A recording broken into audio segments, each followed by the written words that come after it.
ഇപ്പോൾ കണ്ട ഈ പോലീസ് ആക്രമണത്തെക്കുറിച്ചുള്ള വാർത്തകൾ കഴിഞ്ഞ ദിവസം പല മാധ്യമങ്ങളിൽ കൂടെയും മറ്റും നമ്മൾ കാണുകയും ഈ ഡ്രൈവറിന്റെ ബൈറ്റുകൾ നമ്മൾ കേൾക്കുകയും ചെയ്തു. കാക്കിയിട്ടില്ല എന്നതിന്റെ പേരിൽ പെറ്റി ചോദിക്കുകയും ആ പെറ്റി കോടതിയിൽ അടച്ചോളാം എന്ന് പറഞ്ഞപ്പോൾ ഈ പോലീസുകാരൻ ഇദ്ദേഹത്തെ നേരിട്ട് ആക്രമിക്കുകയുമാണ് ചെയ്തത്.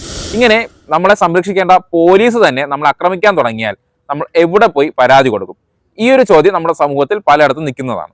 ഇതിനൊരു സൊല്യൂഷൻ നമ്മുടെ സുപ്രീം കോടതി തന്നെ നമുക്ക് തന്നിട്ടുള്ളതാണ്. 2006 Prakash Singh versus union of India എന്ന കേസിലെ വിധിയിലാണ് സുപ്രീം കോടതി ഓരോ സംസ്ഥാനത്തും അവരുടെ പോലീസ് കംപ്ലയിന്റ് അതോറിറ്റികൾ സ്ഥാപിക്കണമെന്ന ഉത്തരവും ഗൈഡ് ലൈനും പുറപ്പെടുവിപ്പിച്ചത്.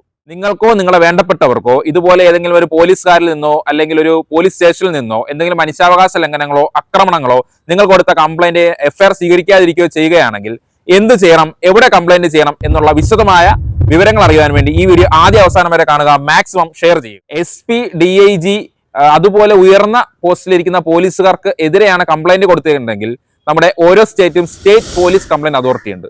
അതുപോലെ SI, ASI മുതൽ താഴോട്ടുള്ള കോൺസ്റ്റബിൾ വരെയുള്ള പോലീസുകാർക്കെതിരെയാണ് കംപ്ലൈന്റ് കൊടുക്കേണ്ടെങ്കിൽ ഓരോ ജില്ലകളിലും ഓരോ ഡിസ്ട്രിക്ട് പോലീസ് കംപ്ലൈന്റ് അതോറിറ്റി ഉണ്ട്. ഇവർ ഇത്തരം പോലീസ് അക്രമങ്ങൾക്കെതിരെ നിങ്ങൾക്ക് റിട്ടേൺ ആയിട്ടോ അതല്ല ടൈപ്പ്ഡ് ആയിട്ടുള്ള കംപ്ലൈന്റുകൾ ഈ പറഞ്ഞ അതോറിറ്റികളിൽ രജിസ്റ്റേർഡ് ആയോ അല്ലെങ്കിൽ നേരിട്ടോ നിങ്ങൾക്ക് അയക്കാം. ഈ കംപ്ലൈന്റ് നിങ്ങളുടെ പേരും നിങ്ങളുടെ അഡ്രസ്സും ഫോൺ നമ്പറും വേണം. അതുപോലെ ആരാണ് നിങ്ങളെ ആക്രമിച്ചത് അവരുടെ പേരും അവരുടെ റാങ്കും വേണം.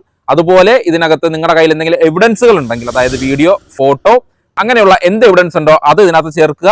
അതുപോലെ തന്നെ ഇമ്പോർട്ടന്റ് ആയിട്ട് ഇത് എവിടെ വെച്ച് എപ്പോൾ എങ്ങനെ നടന്നു എന്നുള്ളതും കൂടെ കംപ്ലൈന്റിൽ വിശദമായി. കേരളത്തിലും സ്റ്റേറ്റ് വൈസിലും ഡിസ്ട്രിക്ട് വൈസിലും ഇതുപോലെ അതോറിറ്റികളുണ്ട്. കേരളത്തിൽ ഇങ്ങനെ നമ്മൾ ഈ അതോറിറ്റിയിൽ കംപ്ലൈന്റ് കൊടുക്കുമ്പോൾ നമുക്കൊരു അക്നോളജ്മെന്റ് കിട്ടും അവിടെ നിന്ന്.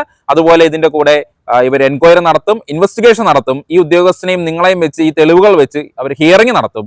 അതിനുശേഷം ഈ ഉദ്യോഗസ്ഥനെതിരെയായിട്ടുള്ള കുറ്റം തെളിഞ്ഞു കഴിഞ്ഞാൽ അദ്ദേഹത്തിനെതിരെ ഡിപ്പാർട്ട്മെന്റൽ ആക്ഷൻസ് എടുക്കാം, സസ്പെൻഷൻ എടുക്കാം. അതുപോലെ ചിലപ്പോൾ FIR രജിസ്ട്രേഷൻ നടക്കും. അതുപോലെ നമുക്ക് എന്തെങ്കിലും കോമ്പൻസേഷൻ കിട്ടാനുണ്ടെങ്കിൽ അതും ഈ അതോറിറ്റി നമുക്ക് വാങ്ങിച്ചു നൽകും. പോലീസിൽ നിന്നും ഇത്തരത്തിലുള്ള മനുഷ്യാവകാശ ലംഘനങ്ങൾ കാണുകയോ നിങ്ങൾ അനുഭവിക്കുകയോ ചെയ്തിട്ടുണ്ടെങ്കിൽ നേരിട്ട് വരികയും കംപ്ലൈന്റ് കൊടുക്കുകയും വേണം.